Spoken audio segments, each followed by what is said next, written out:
नाज़रीन मेहर भरिसां ॻोठ सूबदार सोलंकी वटां विचोड़ो शाह खे 40 फुट घारो पइजी वियो आहे। इतला बावजूद आबपाश शिमलो नाहे पहुतो।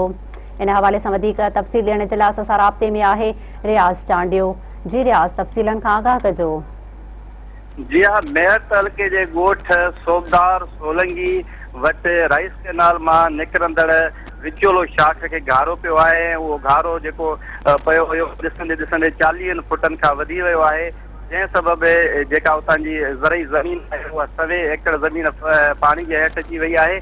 ऐं उनखां अलावा जेको बेजारो पोखियो वियो हुयो ज़मीनुनि खे आबाद करण लाइ, जेको रोंबो करण लाइ बेजारो पोखियो वेंदो आहे, उहो लखे रुपए जो बिज जी पोखाई कई वई, उहो बिज पिणु लुड़ी वियो आहे। ऐं उनखां अलावा जेको पाणी आहे इहो ॻोठ सोबदार सोलंकी खे लपेट में आणे रहियो आहे, जॾहिं बका मस्जिद ऐं ॿियनि इलाइक़नि ॾांहुं इहो पाणी वधी रहियो आहे। ॻोठाणनि उते एहतिजाज कयो आहे त असीं आबपाशी अमलदारनि वटि आफ़ीस बि वञी पहुतासीं, पर हू असां वटि न आया ऐं हू आफ़ीस छॾे हलिया विया। जॾहिं त ज़िले काउंसिल दादू जे चेयरमैन सरदार अशरफ ख़ान सोलंकी सां पिणु असांजो राब्तो थियो मेहरान टीवी जो, जंहिं इहो पिणु चयो त मां ख़ुदि आबपाशी अमलदारनि सां राब्ते में आहियां, पर हू राब्ते में कोन पिया अचनि। उनजे करे उतां जा माण्हू परेशान आहिनि। जॾहिं त इहो पिणु असीं पंहिंजे नाज़रीन खे अपडेट कंदा हलूं त ॻोठाणनि घारे खे ॿधण जी कोशिशि कई आहे, पर ॻोठाणनि खे घारो नथो ॿधी सघे ऐं आबपाशी अमलदार उते हिन वक़्त ताईं न आहिनि पहुची सघिया।